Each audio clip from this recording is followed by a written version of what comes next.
굿모닝 큐티 가족 여러분, 오늘은 Throwback Thursday입니다. 또한 이번 주는 National Bible Week로 우리가 성경을 통해 하나님을 더 깊이 알아가고 삶으로 경험하는 특별한 주간입니다. 이 날이 1941년 미국 대통령 프랭클린 D. 루즈벨트에 의해 제정되었다고 합니다. 성경의 가르침을 믿지 않는 사람들에게도 나누는 의미 있는 시간이 되었다고 하는데, 미국 역사에 아주 중요한 기념이 되는 날로 미국이 세워진 그 목적에 대해 생각해 볼 수 있는 날이라고 믿습니다. 그런 의미에서 오늘 우리도 당연히 말씀으로 살아가야 하지 않겠습니까? 한 해 동안 얼마 남지 않은 가운데 끝을 바라다 보면서 우리가 하나님의 말씀을 함께 나누고 예수님 안에서 믿음을 더욱 깊이 세워가는 시간이 되기를 소망합니다.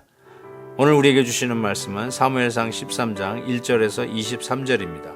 다 함께 찬송가 393장 우리들이 싸울 것은 3절을 부르시겠습니다.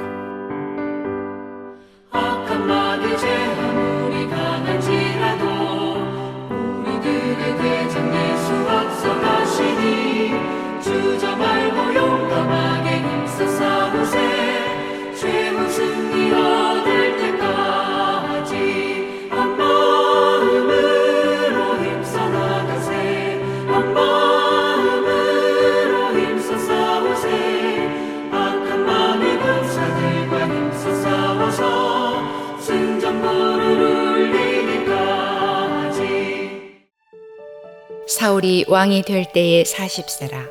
그가 이스라엘을 다스린 지 2년에 이스라엘 사람 3,000명을 택하여 그 중에서 2,000명은 자기와 함께 믹마스와 베델산에 있게 하고 1,000명은 요나단과 함께 베냐민 기브아에 있게 하고 남은 백성은 각기 장막으로 보내니라.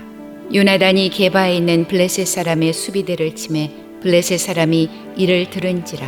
사울이 온 땅에 나팔을 불어 이르되 히브리 사람들은 들으라 하니 온 이스라엘이 사울이 블레셋 사람들의 수비대를 친 것과 이스라엘이 블레셋 사람들의 미움을 받게 되었다 함을 듣고 그 백성이 길갈로 모여 사울을 따르니라. 블레셋 사람들이 이스라엘과 싸우려고 모였는데 병거가 3만이요 마병이 6,000명이요 백성은 해변에 모래같이 많더라.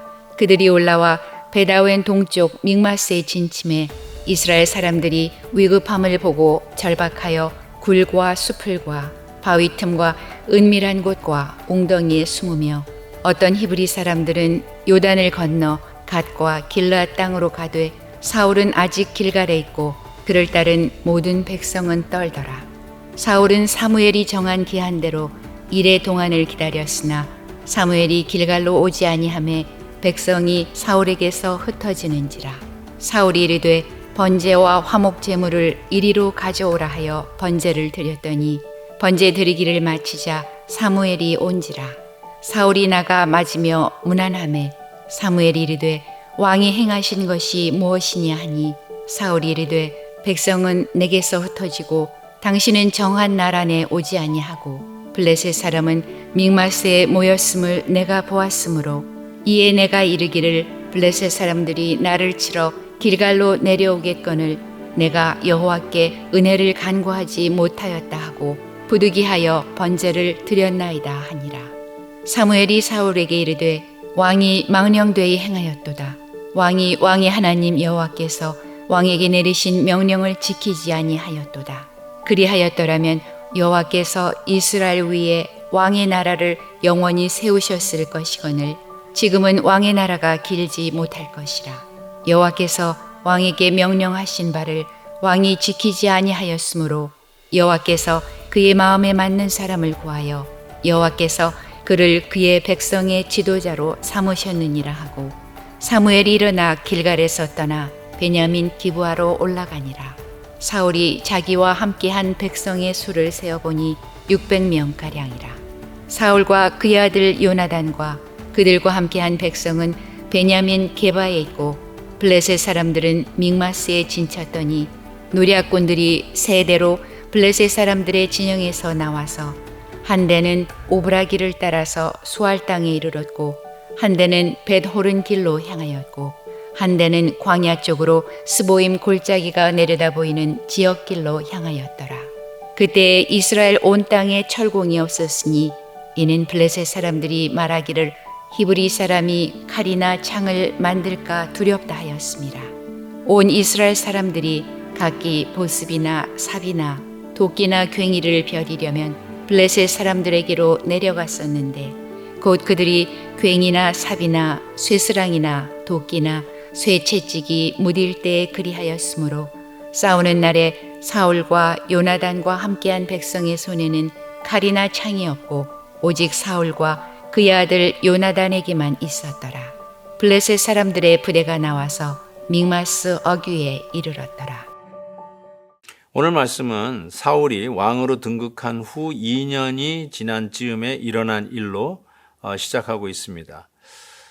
블레셋과 대치 상황 속에서 사울 왕은 3,000명의 군사를 동원해서 일진은 2,000명 자기가 이끌고 오늘 말씀 보니까 믹바스와 베델에 배치를 하고 그리고 1,000명은 자기 아들 요나단과 더불어 베냐민의 그 기브아에 배치를 하고 대기 중에 사무엘이 와야 이 전쟁을 시작하게 되어 있거든요. 그것이 저들이 그렇게도 이웃나라처럼 우리도 왕을 세워달라고 할 때의 전제가 무엇입니까? 하나님의 저들의 왕이니까 하나님의 통치를 이어서 하나님이 하시는 대로 다스릴 그 왕을 세워주는 걸 허락하셨던 거거든요. 그러니까 당연히 하나님의 종 사무엘이 와야 이 전쟁도 시작할 수 있을 것입니다. 그런데 그 약속한 시간에 사무엘이 도착하지 않습니다. 사무엘이 오지 않으니까 이게 전쟁할 때는 시기적절해야 되지 않겠어요? 또 군인들이 사기가 진작이 되어야 가서 일당 100, 일당 1000을 해야 되는 용기 있는 군사로 싸울 수 있지 않겠습니까? 아니나 다를까 사무엘이 등장하지 않으니까 8절에 보니까 백성이 사울에게서 흩어지느니라.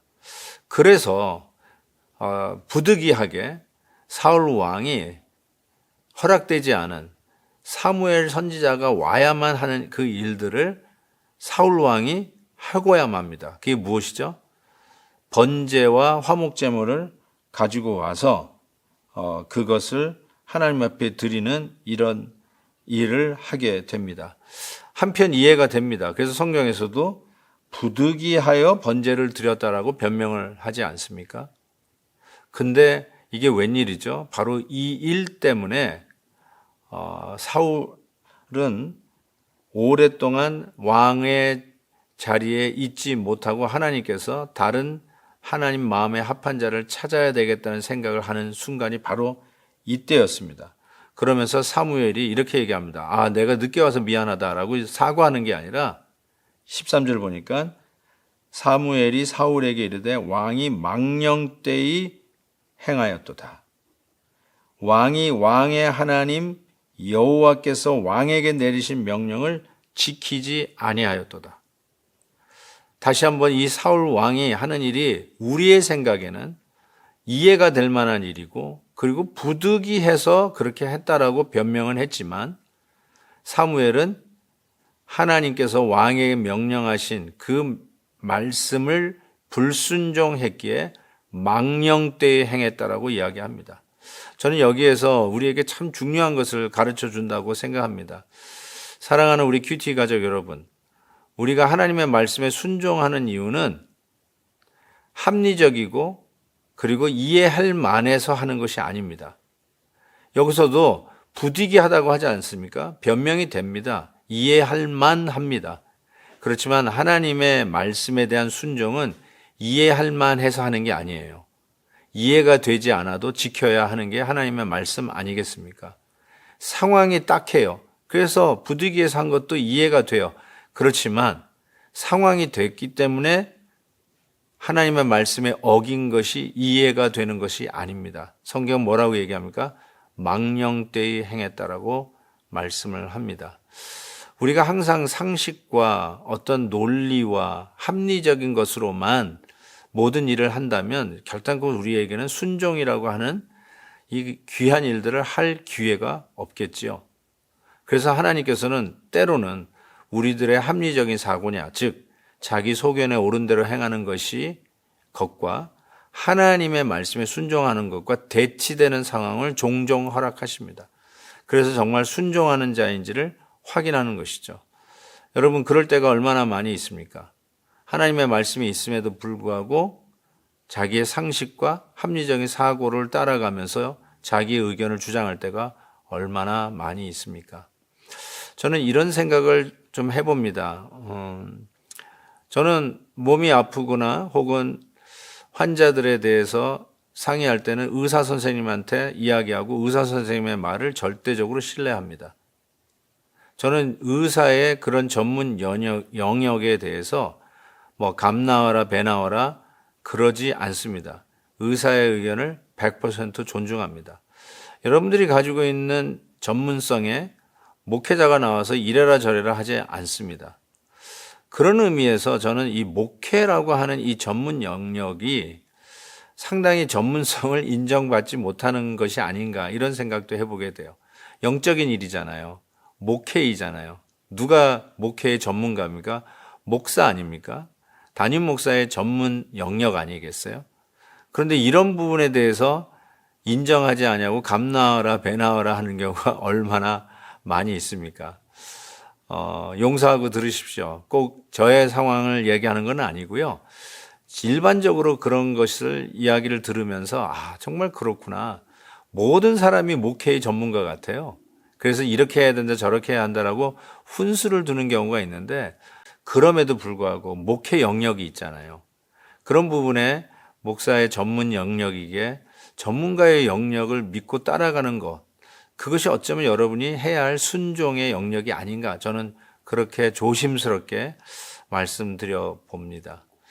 오늘도 하나님이 주신 말씀 생각해 보면서 부득이하고 이해할 만하고 합리적이고 군사들의 사기가 떨어지고 백성들이 흩어지기 시작할 때 오지 않는 사무엘 기다리는 것보다 내가 하는 게 낫겠다라고 생각하고 한 것이 타당할 것 같기도 하고 합리적이고 이해할 만하지만 하나님께서는 망령되이 행했다라고 말씀합니다. 그리고 이렇게 얘기하죠.